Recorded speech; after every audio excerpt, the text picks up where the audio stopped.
नमस्कार. सांगली मिरज आणि कुपवाड शहर महानगरपालिकेची निवडणूक आणि या निवडणुकीचं एकंदरीत वातावरण सध्या ताप लागले. सबंध वार्डांमध्ये या 20 प्रभागांमध्ये प्रत्येक जण आपापल्या परीनं मतदारांशी असेल, नागरिकांशी असेल संवाद साधायला त्यांनी सुरुवात केली आहे.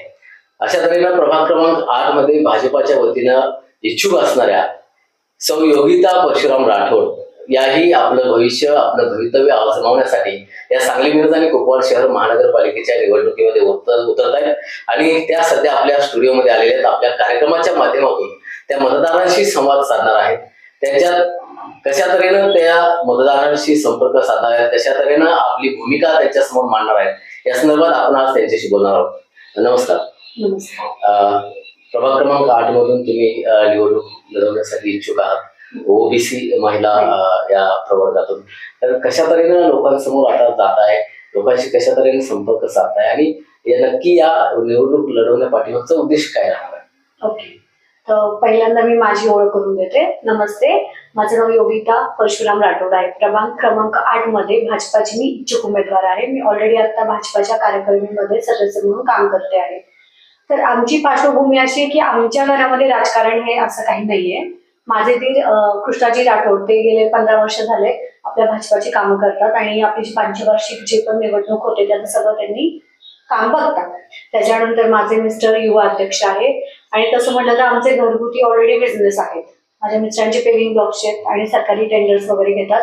दिरांची बॉक्स फॅक्टरी वगैरे आहे. मी स्वतः टीचर आहे, टीचिंग फील्ड मध्ये आहे. तर मी आता कोटा इंटरनॅशनल सारख्या स्कूलमध्ये शिकवत होते. ते सोडून मी आता स्वतःची फोनिक्स अकॅडमी पण ओपन केली आहे आणि बायकांसाठी प्रोग्राम सेट केले तिथे पण. तर म्हणजे आमचं असं काही असं बॅकग्राऊंड नाही की आम्हाला राजकारण करायचंय. ऍक्च्युली आम्ही समाजकारण करण्यात जास्त बिलीव्ह करतो, कारण की आमचं कसं आहे की आमच्या परिसरात लोकांना काही प्रॉब्लेम आले तर आमचं घर धावून जातं. म्हणजे ते फायनान्शियली असून दे, काही वाद असून दे, पोलीस पर्यंत गेलेल्या लढतरी, काही मध्ये असतात ते, किंवा आता जे वेगवेगळे आपले गणपतीला, नवरात्रीला मदत म्हणून लागणारे मंडळांना मदत करणे, भरपूर अशा गोष्टी आम्ही करतो. तर मग हे प्रामुख्याने आम्ही ऑलरेडी मदत करत आलो. तर आता आम्हाला असं वाटतं की काहीतरी ठाम आपल्याला पण एक पद मिळालं तर आपण चांगल्या सशक्तपणे त्यांना मदत करू शकतो. तर ही माइंडसेट घेऊन आम्ही पुढे चाललेलो आहोत. कोणकोणत्या मुद्द्यांना घेऊन आता निवडणूक लढणार आहात? निवडणुकीमध्ये बघा, तुम्हाला सांगायचं तर कसं माहितीये का, आपण कुणाला मागच्या गोष्टींना किंवा ह्यांना नाव नाही ठेवायची, जे ते आपल्या परीने काम करतात. पण जी कामं अर्धवट राहिली, ऍक्च्युली कसं आहे, ड्रेनेजची समस्या आता आहे. कारण की काय होतंय, लोकांना की रस्तेच नाही, विस्तारित क्षेत्र जो आहे तिथे अजून रस्त्याचं खरंच नाहीये. तर मग त्यांचा जेव्हा येतो की बाबा रस्ते नाहीयेत, रस्ते नाहीत, पण त्याचा प्रॉब्लेम असा आहे की अजून ड्रेनेजचं काम आपलं पूर्ण व्हायचं सांगितलं, कारण ते टप्प्याने होणार, ते म्हणजे काही वेळाच होणारं काम नाहीच आहे. आणि मग रस्ते नसल्यामुळे, गटारी नसल्यामुळं आणि गॅस पाईप नसल्यामुळे रस्ते बनवणे सरकारला एवढं सोपं नाही.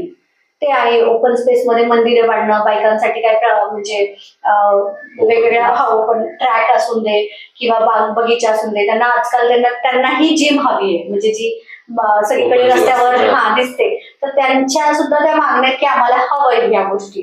मग या सगळ्या गोष्टी आहेत. मग बचत गट आहेत, काही लघु उद्योग करतात बायका, काही ज्यांना म्हणजे मुली आहेत, मुलं नाही आहेत, मग आपले श्रावण बाळ असून दे, अशा खूप साऱ्या ज्या योजना आहेत, त्या योजना घेऊन आपण बाहेर पडायचं की त्यांना त्या त्यांच्यापर्यंत पुरवाव्यात किंवा त्या जाव्यात किंवा गेल्यात पण अर्धवट माहिती आणि अर्धवट ज्ञान ते त्यांना वाट मोकळी करण्याचं काम तर आपल्याला करायला हवं. आता प्रभाग क्रमांक 8चा जर विचार करायला गेला तर खूप मोठा प्रभाग, म्हणजे या 20 प्रभागातला मोठ्यातला मोठा प्रभाग हा 8 नंबर प्रभाग आहे. अनेक विस्तारित भागांचा समावेश त्याच्यामध्ये झालेला आहे. असं असताना अनेक इच्छुक, म्हणजे प्रभाग क्रमांक 20 मध्ये भरपूर इच्छुक होते. म्हणजे आता 11 तारखेला जो आपलं हे झालं त्याच्या अगोदर खूप इच्छुक होते. त्याच्यानंतर आरक्षण जे पडलं 11 तारखेला, त्या आरक्षणानंतर आता काही राहिलेले आहेत, ते सुद्धा त्यांची संख्या सुद्धा मोठी आहे. असं असतानाही या सगळ्या या इच्छुक उमेदवारांमध्ये तुम्ही असं वेगळं पण काय उमेदवारांना सांगू शकता, नागरिकांना, मतदारांना, की त्यांनी तुम्हाला मतदान केलं पाहिजे? आता एक तर लोकशाही आहे. लोकशाहीमुळे प्रत्येकाला एक अधिकार आहे की मला उभं राहायचंय, ही भावना सगळ्यांच्यात असू शकते आणि त्यांनी पण आजमावं. आता मला का आजमावं, तर मी ह्याच्यासाठी स्पष्ट सांगते की एक माझं BA सायकोलॉजी झालेलं आहे, मी CCED केलेलं आहे. मग ऑलरेडी आपल्याकडे शिक्षणाचं हे आहे. अशिक्षित लोकांसंगत जाऊन काय होतं आणि सुशिक्षित लोकांसंगत जाऊन काय होतं हे तुम्हाला माहितीच आहे. आता भारताचे प्राईम मिनिस्टर MA झालेले आहेत, तर त्यांचा जो शिक्षणाचा पगडा आहे, त्यांनी जे स्वतःला अजून एज्युकेटेड करत गेले त्याच्यामुळे आज भारताचा विकास झालाय. त्यांनी 200-250हून अधिक योजना आणल्या, त्या कितपत आल्यात लोकांकडे? तर त्या लोकांकडे आलेली नाहीयेत. आता मी जेव्हा प्रभागात फिरते मी तेव्हा विचारते त्यांच्याशी, क्वेश्चन मी पण करते, त्यांच्या पण गरजा ऐकून घेते. तर मला असं जाणवतं की त्यांच्याकडे तर अर्धवट माहिती मी तुम्हाला सांगितलं तसं, आणि योजना त्यांना माहितीच नाहीये. आता मला 5 लाख पर्यंत दवाखाना फ्री आहे, पण मी तो कसा क्लेम करायचा हे माहित नाहीये. बरं, आता एखादी मुलगी आहे जी मूकबधीर आहे, तर त्या अपंगाच्या योजनेखाली तिला सुद्धा हे मिळतं, 2,500ची योजना मिळते. त्याच्यानंतर तुमच्याकडे शिक्षणासाठी वेगवेगळ्या योजना आहेत सगळ्यात. पण ह्या सगळ्या योजना किंवा लघु उद्योगच्या योजना जे पण आहे, अगदी स्त्रियांसाठी, म्हाताऱ्या कोताऱ्यांसाठी, युवांसाठी, प्रत्येकासाठी योजना, वेगवेगळे लोन्स, वेगवेगळे गोष्टी ज्या अवेलेबल आहेत त्या आपल्याला लोकांपर्यंत पोहोचवायच्या आहेत. शिक्षणाचा आणि अनुभवाचा जोड घेऊन आपल्याला पुढे जायचं आहे. तर हा माझा ठाम हे की बाबा सशक्त महिला होणं तर माझं खूप म्हणजे एक ध्येयच आहे की प्रत्येक महिला सशक्त व्हायला पाहिजे. माझं म्हणणं आहे की बाबा तुम्ही पुढे व्हा, आम्ही आमच्या योजना असून दे, आमच्या काही अनुभव असून दे किंवा आमच्याकडनं तुम्हाला आणखीन काय देता येईल ते देऊन आपण पुढे सरकूया. आणि त्याच्यानंतर युवाला पण हेच म्हणणं आहे की बाबा तुम्ही एज्युकेशन करा, एज्युकेशन फील्ड नंतर आता जे PM मोदींनी जे तुम्हाला म्हणजे तुमच्या लघु उद्योगांना चालना देण्यासाठी जे योजना काढल्या त्यांचा पण भाग घ्या. म्हणजे एकूण काय माहितीये का, तुम्हाला जे 250 योजनांचे टप्पे दिले ते कशासाठी दिलेत? पूर्ण तुमचं जीवन सुखमय व्हावं, गरिबांचे 50 ते 70% आर्थिक आणि मानसिक त्रास कमी व्हावा. मग हा जर उद्देश त्यांचा आहे PM मोदींचा, तर तो घेऊन मला पुढे जायचंय, जेणेकरून माझ्या प्रभागाचा वैयक्तिक हर एक व्यक्तीचा, मग ती महिला असून दे, युवा असून दे, म्हातारे कोतारे असून दे, कोणीही असू दे, ज्येष्ठ नागरिक असून दे, त्या सगळ्यांचा विकास व्हायला हवा, हीच माझी म्हणजे भावना आहे. आणि ते त्याच्यासाठी आम्ही प्रत्येक आता प्रभागाच्या 2 विस्तारित प्रभाग झाला, आता मी तिथेही फिरत आहे. जसं प्रभाग क्रमांक 2चा काही भाग आपल्याकडे आलेला आहे. तर अगदी म्हणजे त्यांच्या मला सुद्धा एक जाणवतं अगदी क्षुल्लक गरजा आहेत, पण आपण त्याच्यासाठी एक केलेलं आहे, माझे मिस्टर प्रशांत राठोड आणि मी म्हणून, की माझ्याच घराच्या इथं महासेवा केंद्रामध्ये आपण त्यांना फक्त आमचं नाव दिलं की कुठलं काय आहे, पैशाचं तुम्ही बघू नका, तिथे या, तुमचा KYC रजिस्टर करा, तुमचं कुठलं पेपर गहाळ असेल किंवा कुठली तुम्हाला योजना हवी असेल, कामगार योजना हे ते काही तिथं सांगा आणि त्यांनी सांगतील ते पेपर्स तुम्ही व्यवस्थित सबमिट करा, जेणेकरून तुमच्या गोष्टी मार्गी लागतील. म्हणजे ऑलरेडी आम्ही हे करतोय. आता आमच्याकडे पद नाही तरी आम्ही करतोय, तर पद आल्यानंतर आम्ही ह्याच्यापेक्षा चांगलं करू शकतो.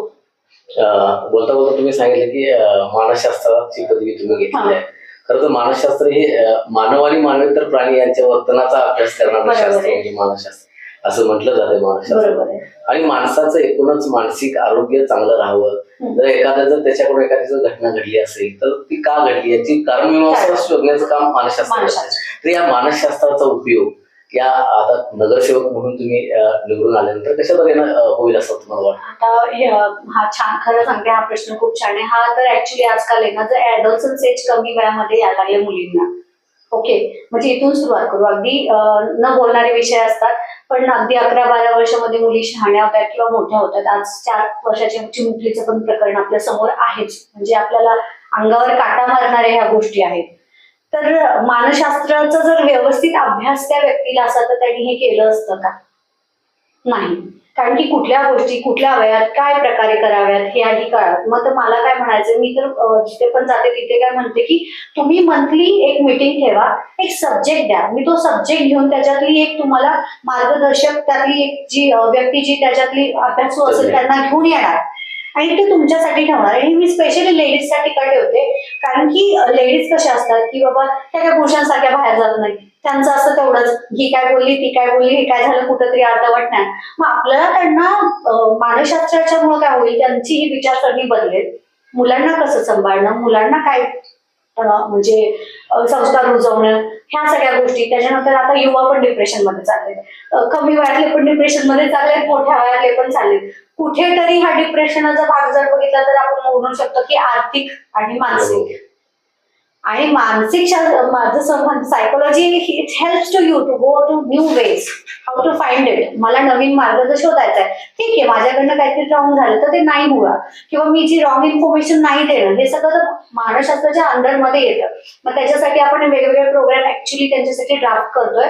जसं आता मेनोपॉज हा विषय आहे, किंवा वयात येताना हा विषय आहे, नंतर सेक्शुअल एज्युकेशन हे देणं पण इम्पॉर्टंट आहे.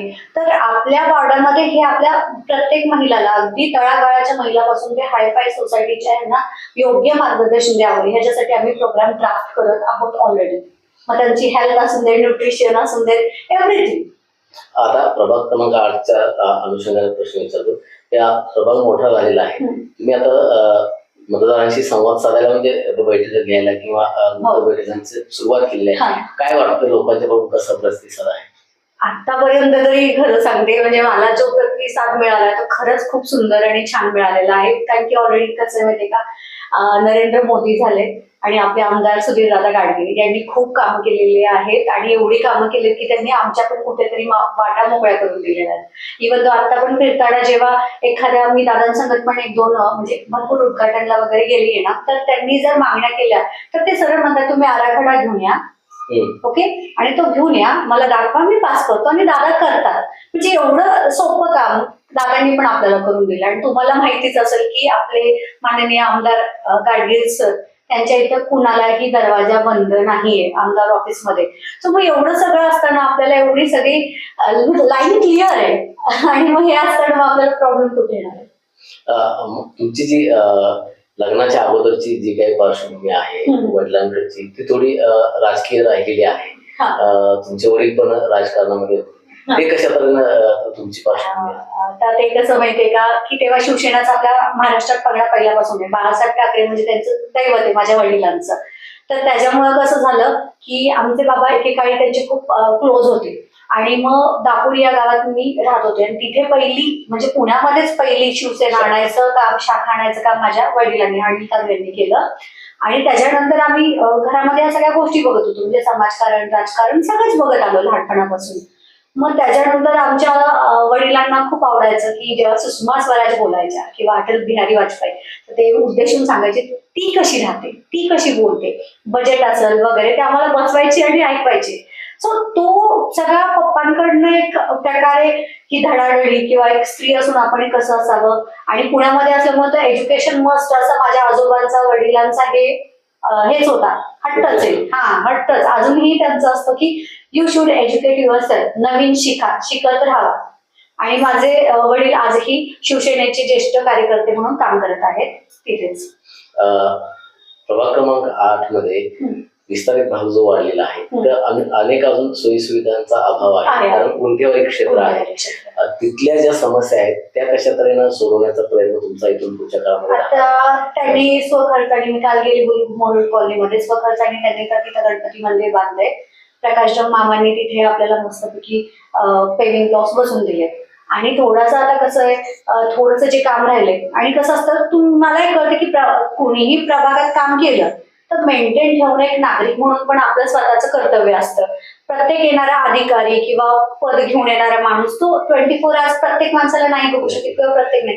सो मी तिथल्या बायकांना, म्हणजे ज्या महिलांचा ग्रुप होता त्यांना मी काय काल सांगितलं की तुमचीही जबाबदारीने ह्या गोष्टी चालवा, तर तुमच्या हा कॉलेजला स्पेस आहे, बरोबर आहे, तो आम्ही करून दिला व्यवस्थित.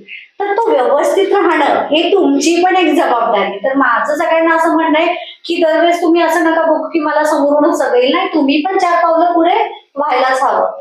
आणि म्हणतात ना की जसं नाण्याच्या 2 बाजू आहे, कर्तव्य आणि अधिकार, मग त्या दोन्ही तुम्हाला पण कुठेतरी बॅलन्स करणं गरजेचं आहे. या प्रभागामध्ये याच्या आधी जे माजी नगरसेवक होते, त्या दिग्गज नगरसेवक अनेक वर्ष त्यांनी काम केलेलं आहे, निवडून आलेले आहे. काही जण तर राष्ट्रीय पक्षांचे राज्याचे पदाधिकारी म्हणून आता काम पाहतात. अशा या दिग्गज माजी नगरसेवकांच्या समोर टिकाव लागण्यासाठी तुमची काय खेळी असणार आहे, तुमची काय योजना असणार आहे? आता जर आम्ही सगळीच खेळी आणि योजना सांगितली तर मग मजा राहणार नाही. पण मी एवढं सांगेल की त्यांच्याकडनं म्हणजे कसं असतं प्रत्येक आता आपण सायकोलॉजिकली जर विचार केला तर प्रत्येक गोष्टीचं आपण अनालिसिस करतो. जसं मी सेल्फ अनालिसिस मध्ये सुद्धा बिलीव्ह करते. तर प्रत्येक गोष्टीच्या चांगल्या वाईट ह्या बाजू असतात. तर त्याचा आपल्याला कुठं फायदा घेऊन आपल्याला कसं पुढे जाता येईल ही माझी मेन खेळी. जिथे कमी तिथे आम्ही हा माझा पहिला मुद्दा आहे. त्यामुळे मी माझी योजना पूर्णपणे तर नाही सांगणार, पण मी एवढं सांगेल की अभ्यासू प्रवृत्तीनेच पुढे गेलं तर सगळं अचीव करता येतं.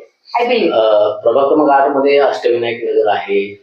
या अष्टविनायक नगर मधली जी वस्ती आहे जे रस्ते आहेत ते खूप कंजेस्टेड, कमी रुंदीचे रस्ते आहेत आणि त्यामुळे ड्रेनेजची मध्यंतरी योजना तिथं आलेली होती, अंडरग्राऊंड ड्रेनेजची. त्यामुळे रस्त्यांचं खूप खुदाई तिथं झालेली आहे. पावसाळ्याच्या काळामध्येच ती खुदाई झालेली होती आणि नंतर खूप लोकांचा रोष तिथल्या नगरसेवकांना सोसावा लागला होता, कारण आत जायला रस्ताच नव्हता, चिखलाचं पूर्ण साम्राज्य होतं. तर तो प्रसंग आहे आणि आता इथून पुढच्या काळात असा प्रसंग येऊ नये. आता मी ह्याच्यासाठी मी म्हणताशीच तुम्हाला म्हटले अधिकार आणि कर्तव्य दोन्ही गोष्टी असतात. कंजेस्टेड जर वस्ती होत असेल तर आपण पण अतिक्रमण करू नका. मेन म्हणजे जर मला माझा रस्ता पण पाहिजे, माझ्या दारात गटार ही हवंय, मला गॅस पाईपलाईन ही हवी आहे आणि माझा स्वतःचा पण विकास हवाय, तर नाही, तुम्हाला प्रत्येक गोष्टीला वेळ देणं हे इम्पॉर्टंट आहे. तो किती लागेल ते सांगता येणार नाही, कारण की कसं असतंय, मी म्हटलं जावा गटार बनवा तर किंवा आमदार म्हटले म्हणून लगेच बनणार आहे का नाही, ती गोष्ट तिथे येणं, ती इम्प्लिमेंट होणं, त्याच्या पुढच्या गोष्टी होणं. आता आणि ह्यावेळेस पाऊस तुम्हाला माहितीये अकाळी पडलेला आहे. अकाळी म्हणजे जिथं थांबायचं तिथं थांबला नाही, जेव्हा चालू व्हायचं त्याच्यात कितीतरी दिवस आधी आलाय. मग त्याला तिथले जे काम करणारे कॉन्ट्रॅक्टर आहेत ते काय करू शकतात? मग कुठेतरी ह्या गोष्टी अंडरस्टँडिंग जायला लागतात आणि हा मला मान्य आहे तिथे. आणि मग तेव्हा त्यावेळेस आपल्याला काय करावं लागेल, काहीतरी पर्यायी मार्ग त्यांना सांगावे लागेल की बाबा आपल्याकडनं असं करावं लागेल की बाबा 5 दिवसाचा किंवा 6 दिवसाचा किती दिवसाचा लागणारी इतक्या पट्ट्याला हे त्यांना आपण सांगणं हे आपलंही कुठेतरी कर्तव्य आहे. जेणेकरून काय होईल, त्यांची जी गैरसोय होईल ना ती थोड्या कमी प्रमाणात होईल किंवा त्यांनी पण काहीतरी दुसरे मार्ग शोधू शकतील की बाबा नाही आता जर हे येत असेल तर आम्हाला इथून जायला पाहिजे किंवा इतक्या घरांचं काम आहे तर एवढं असं काहीतरी आपल्याला त्याला प्लॅन आउट करून केलं तर होऊन जाईल. भाजप जर विचार केला तर या मागच्या वर्षभरामध्ये भाजपमध्ये इतर पक्षातील जे इनकमिंग झालेलं आहे, म्हणजे अगदी मोठमोठे नेते काँग्रेसचे असतील, राष्ट्रवादीचे असतील, ते भाजपमध्ये प्रवेश केलेले आहेत. पण आता असा मुद्दा भाजपच्या समोर, पदाधिकाऱ्यांसमोर किंवा नेत्यांसमोर असा मुद्दा उपस्थित झालेला आहे की प्रवेश केलेले जे नेते आहेत ते सुद्धा उमेदवाऱ्या मागत आहेत आणि आता भाजप जी तळागाळात ज्यांनी पोहोचवली आहे, वार्डामध्ये, प्रभागांमध्ये त्यांनी या 10-15 वर्ष अगोदर ज्यांनी काम केलेलं आहे ते सुद्धा इच्छुक आहेत. पण त्यांच्या उमेदवारीचा प्रश्न आता सध्या निर्माण झालेला आहे, कारण दोन्ही बाजूला 2 उमेदवारी मागत आहेत आणि मध्ये भाजपची गोची झालेली आहे. मग असं तुमच्या वार्डामध्ये पण झालेलं आहे. अनेक जण इतर पक्षातून आलेले पण आहेत आणि तेही आता उमेदवारीसाठी सज्ज झालेले आहेत. त्यांना कशा तऱ्हेनं भाजप आता एक एंटरटेन करतोय किंवा तुम्ही आता त्यांच्यामध्ये टिकाव धरण्यासाठी कशी तुमची असणार? टिकाव धरायचा किंवा काय, तर मी तुम्हाला मगाशी सांगितलं लोकशाही आहे, प्रत्येकाला इच्छा आहे ते मागू शकतात, पुढे येऊ शकतात आणि राहिला सर्वस्वी हा माझ्या पक्षाचा निर्णय असेल आणि पक्षाचा जो निर्णय असेल तो मला मान्य असेल. आणि एक असतं की जर मला नाही तुम्हाला दिलं तर मी तुमच्यासाठी पण लढणार, कारण की माझा पक्ष हा मला महत्वाचा आहे. मी भाजपाला अगदी लहानपणापासून मानते, त्याच्यावर जाते, तर राष्ट्र पहिला, पक्ष नंतर आणि स्वतः मी. तर मी तुमच्यासाठी पण लढणार आणि समजा मला दिलं तर मी हेच हे करणार की माझा पक्ष कसा पुढे जाईल. सो पक्षाच्या धारणेने आपण जावं आणि त्यांचं जे मत असेल त्याला आपण म्हणजे स्वीकारावं, ह्या मताची ही आहे. प्रभाग क्रमांक 8 हा दर पावसाळ्यामध्ये प्रभावित होतोय चैत्रबन नाल्यामुळे. अगदी कुपवाड पासून ते इथं नाक्यापर्यंत तो चैत्रबन नाला पात्राबाहेर पडतोय. अनेक शेकडो घरं त्यामुळे बाधित होत आहेत. लोकांच्या मंगलमूर्ती कॉलनी असेल, आनंदनगर असेल, इकडे शारदा नगर असेल, अनेक शेकडो घरं यामुळे बाधित होत आहेत. हा जो मुद्दा आहे तो खरा कळीचा मुद्दा आहे, कारण प्रभाग क्रमांक 8चा जर विचार केला तर अनेक भागातून. नाही, हा तुमचं म्हणणं पण बरोबर आहे. मी सांगू इच्छिते, प्रशांत राठोड, तुम्ही इन्स्टावर आयडी चेक करू शकता. या वर्षी तो मुद्दा झाला माझ्या मिस्टरांनी क्रेन स्वतः घेतलाय, म्हणजे तिथे स्वतः लावून उभा राहून काम केलं आणि ते पाणी काढलं. अगदी लोकांना खूप त्रास झालाय आणि ह्याच्यामुळे रोगराई वगैरे होणं हे. आणि आता त्याचं जे काम होतं कुपवाड फाट्याला, ते पोलीस लाईनला ते मध्ये जो आहे तो जॉईनचं काम पूर्ण झालंय. आता ते थोडं काम स्लो चाललंय, पण आता त्याला जरा जोर आलाय. पावसामुळे काय झालं, तो कॉन्ट्रॅक्टदार कसा करणार काम? म्हणजे तुम्ही पण एक बघा ना, जर वेदरच साथ देत नाहीये तर समोरचा तरी काय काम करणार तो. आणि मला नागरिकांना हे सांगायचं, जर तुमच्या सोयीसाठी नाला आहे ना, तर कचरा टाकू नका, प्लास्टिक टाकू नका. मग तो कुठे जाऊन तो साठा होतो आणि जेव्हा पाऊस पडतो तेव्हा हे सगळा उपद्रव होतो. म्हणजे अगेन तोच मुद्दा येतो की बाबा, तुम्हाला दिलेल्या गोष्टींचा तुम्ही चांगल्या प्रकारे उपयोग करून घ्या, पण असं काही करू नका की त्याचा उपद्रव व्हायला पाहिजे. तर आम्ही ह्या गोष्टीला ऑलरेडी सज्ज आहोत. आम्ही ऑलरेडी या गोष्टीला काम केलं. आनंदनगरमध्ये माझ्या दीरांचं म्हणजे कृष्णाजी राठोड यांचं घर आहे, त्यामुळे मला ते पण माहितीये. आणि अगदी कुपवाड फाट्याला माझं घर आहे, त्यामुळे मला तेही माहितीये. आणि मध्ये शारदा सोसायटी वगैरे येते, त्यामुळे तिथले कॉल येतातच, तेही माहितीये. त्यामुळे मला माहितीये की हा प्रॉब्लेम होतो. पण नागरिकांनी पण साथ द्यावी. मी त्यांना पण सांगेल की तुम्ही कचरा, प्लास्टिकच्या वस्तू, आता गाड्या प्रत्येकाच्या दारात येत आहेत, त्या तुम्ही त्याचा पूर्ण फायदा घ्या. तुम्हाला अक्षरशः आता सरकार फक्त घरात येऊन कचरा न्यायची राहिली, तर तेवढं तुम्ही सहकार्य करणं अनिवार्य आहे. नागरिकांना, मतदारांना काय आवाहन कराल? कारण एक चांगला उमेदवार म्हणून तुम्ही आता या निवडणुकीला सामोरे जाता, एज्युकेटेड उमेदवार आणि मानसशास्त्राचा अभ्यास असणारा एक उमेदवार, चांगला उमेदवार नागरिकांना प्रभाग नंबर 8 मध्ये मिळतोय. तर नागरिकांना काय आवाहन कराल, मतदारांना काय आवाहन कराल, कशा तऱ्हेने या निवडणुकीशी सामोरे जाल? मी ऑलरेडी सांगितलंय की मी इच्छुक उमेदवार आहे भाजपाची, ओबीसी महिलाची 8 प्रभागामध्ये आपल्या. तर मी हे सांगेल की तुम्ही दूरदृष्टिकोन धरा. छोट्याशा गोष्टीला बळी जाऊ नका, छोट्याशा आमिषाला बळी जाऊ नका. दूरदृष्टीने विचार करा की एक एज्युकेटेड पर्सन तुमच्या लाईफमध्ये, जर आता बोलताना मी तुम्हाला एवढ्या गोष्टी सांगते, तर त्या 250 योजना सांगून त्याचा पूर्ण खुलासा केला किंवा आपल्या मोदींनी काय केलं, आपल्या दादांनी काय केलंय सांगलीत, हे सगळं तुम्ही डोळ्यांनी पाहतात ते. तर मग ह्या सगळ्यांचं जर मी तुमच्यापर्यंत त्या गोष्टी आणल्या आणि तुमच्या लाईफमध्ये त्याचा उपयोग होत असेल, तर मी तर म्हणेल की माझ्यासारख्या शिक्षित, एज्युकेटेड, अभ्यासू व्यक्तीला तुम्ही चान्स द्यावा. तर मी तुमचाही उद्धार करू शकते आणि आपला प्रभाग आणि चांगला विकसित करू शकते. नक्कीच सांगायला, आगामी ज्या सांगली मिरज आणि कुपवाड शहर महानगरपालिकेची निवडणूक आहे, या निवडणुकीमध्ये प्रभाग क्रमांक 8 मधून योगिता परशुराम राठोड या इच्छुक उमेदवार आहेत भाजपाकडून. आणि त्याला भाजपाच्या नेत्यांनी, भाजपाच्या पदाधिकाऱ्यांनी त्यांना ती उमेदवारी बहाल करावी आणि एक चांगला अभ्यासू, मानसशास्त्राचं ज्ञान असणारा, लोकांच्या विचारांची नस ओळखणारा, तबरी नस दाबून धरणारा किंवा ती ओळखणारा एक चांगला उमेदवार, एज्युकेटेड उमेदवार योगिता राठोड यांच्या माध्यमातून भाजपानं द्यावा, अशा तऱ्हेची आशा आपण या ठिकाणी व्यक्त करूया आणि इथंच थांबूया. नमस्कार.